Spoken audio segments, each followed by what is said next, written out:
several things you said there is pretty interesting to me, and it just shows the evolution of how turkey hunting has changed. And I'll admit this is quite the topic of conversation in the research slash biological community, land managers and biologists that work with this bird. Um, we talk about this quite a bit because one thing you said when you started was, hey, you know, this bird's got a really keen sense for where this sound came from, and they do. They have a tremendous sense of place. They know where these vocalizations are coming from, and they know how to get there. So um, back in the day, that's why we would, you know, when I grew up hunting, and I still do this, you know, I would try to put myself in a situation where the bird had to take a step and go somewhere where I had the advantage, whether it was he's going to have to peek over this ridge top, he's going to have to something to get himself within 25 yards of me, to be able to see if there's a hen standing there or not. So Hmm. that was my logic, and I did it a lot. I still do it. Therefore, I never really felt the need to stick a decoy out there because my plan was I'm going to get him to come over that rise, or I'm get him to walk through that saddle, and in so doing, I'm going to kill him. Now that worked out for the turkeys a lot better than it did me, and it still does.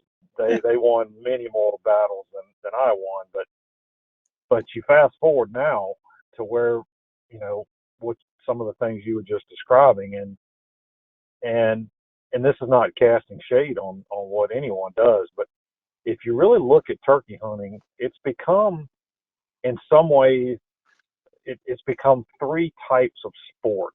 It's become one where you kind of have what I just described, where you have these situations where you just get lucky and you call the bird and he pops out and you get him close and you shoot him. And then you have another piece of the sport that's evolved that didn't exist when I was growing up as a turkey hunter. There were no such thing as ground blinds. There there was no afternoon hunting where I grew up, and therefore it was a sport of get up in the morning, beat them to the punch, get in front of them, call them up, shoot them, or go home, and that was it. And now you have the second kind of aspect of the sport, which is let's kind of camp out and almost deer hunt. And I'm a fanatical antler hunter. I love deer hunting of all types, and I can sit in a stand for weeks on end. My wife, it just, it tickles the hell out of her, but I can sit for days and days and days, and it doesn't bother me a bit. Um, but we hunt turkeys like that now. In a lot of situations, I've done it myself, where we go and okay, I've seen birds here the past 2 afternoons. I'm going to camp out and see what happens. And I've killed some birds doing that. And then we have this other kind of way that the field or the hobby has gone, if you will, and that is this super kind of aggressive. I'm going to use these decoys. I'm going to use these things. I'm going to take these approaches that really kind of cater to the bird's aggressiveness and really hits kind of the point of their behavior where I am going to go check that out. So like what you were saying with that Jake decoys, you know, what you're doing is you're putting a bird that's not part of that bird's dominance hierarchy in front of him. And it's almost, I mean, if he didn't respond, I would be surprised. You know, as you know, and I've seen the same thing. Hmm. Some birds, for whatever reason, don't respond as well to decoys. And I've had birds damn near just ignore the fact that anything was standing there. And I'm like, did you not see the decoy? I mean, it's there to get you to walk over here, and you just kind of blindly, you know, said no.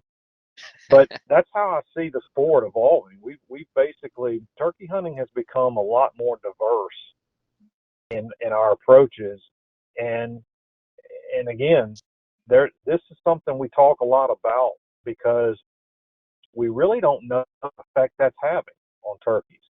We know that they change their behaviors. It's interesting you said that because we know, I hear this all the time, that man, that just doesn't work like it did 5 years ago, or Hmm. man, I just can't get birds to do that anymore. They just don't seem to respond as well, and I kind of, we talk about this amongst ourselves as academics and research people and biologists, and we often say, well, I wonder what effect that's having on turkeys. It's like, well, hell, I don't know. I mean, we really don't There, know. We there's, don't have any numbers. yeah, there has to be some evolutionary traits they're picking up from it that educate them more because, like some of the properties we're hunting, we've been using the same mechanisms for the last 5 to 10 years, and a lot of them there isn't much hunting pressure on, and these birds get smarter. They're getting more submissive to the same decoy spread that we used to. The bird used to see 200 yards away and would come in on a string. He doesn't break like he used to. It's it's getting we're having to push the barrier more and more into their comfort zone until they finally commit. So I there's think something there. there could be two trains of thought there, really. I mean, you have the educational aspect where every year these birds see the same thing and then get smarter about it. But then you also have where you're removing the most aggressive birds year after year by showing them that Jake decoy, Yeah. and they come in, and then those birds are removed every year. So Yeah, you're we've had that raising discussion the before. submissive birds. Yeah, and that's the discussion that I often get pulled into, which is it's really a good discussion because there's research on other critters showing that we know that it's just called selectivity. We know there's selectivity in how we harvest animals, whether it's largemouth bass.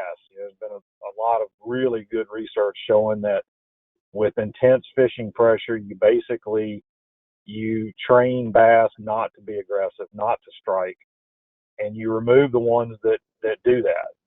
And there's research on elk showing that if you're more risky, if you behave a certain way, you die. And so it does make sense that these birds would not only pick up on this from a behavior standpoint, but also that through time, we're very likely removing the ones that exhibit that behavior. We're taking that aggressive bird out of the population. And, a turkey generation is only a handful of years. It's not, I mean, you'll see complete turnover in these populations in, 5 to 8 years given their lifespan. So it wouldn't take that long for you, say, on your site, in your hunting area, to see that something changed. If you've been hunting the same property for 10 years, I could easily Hmm. see you saying, damn, I see a difference here because, like you said, you took a few individuals out and then you trained, if you, for lack of a better word, you trained some other toms. Hey, don't act like that. Um, Particularly if they're part of groups where you shoot one bird and end up educating other birds. Right. Hmm. We actually had that case last year right on our home farm. We had a few birds that we took out early in the year, and then later in the season we were trying to use the same methods, and they would see the decoy and they would just turn around from 100, 200 yards away and haul ass the opposite direction. They didn't want a thing to do with. So I they don't blame them. know they know, you know. I think I heard something Mm, a long time ago that a turkey's memory is 15 minutes long. That is not true. I must be hunting the wrong birds because the ones I hunt seem to have memories that last like for a decade.